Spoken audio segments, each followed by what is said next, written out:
One alternative to embedding fonts and keeping the file size of your applications low is something called device fonts. Device fonts use fonts that are already on the device that's viewing your application, so you don't have to embed the font. Now, the downside of this is that you have less power over the presentation of your application, but the upside is the font will display properly every time. So you'll never have a case where the font doesn't display at all. So that's a good thing. Let's select the text on the stage and take a look at how we can use device fonts in Flash. Device fonts are actually in the character section in the anti-alias dropdown.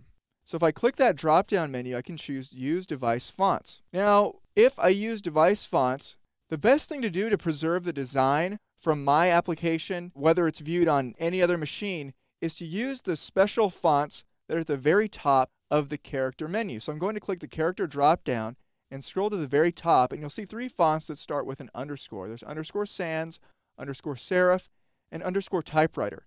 Now these fonts are extremely simple fonts, but you can rest assured that they will render on any device you deploy your application to. So I'm going to choose underscore sans for this example.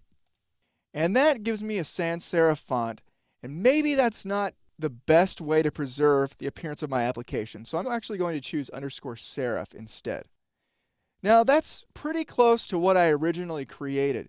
And so any device I deploy this application to, whether it's a mobile phone or some other device that has the Flash player, including a computer, the application will render the text using the device's default serif font. So this is going to preserve the appearance of my text, and I'm not going to have to embed it, so my file size will remain low. So again, to use device fonts, all you need to do is select a text field on the stage and then set the Use Device Font setting in the Anti-Alias dropdown in the Properties panel.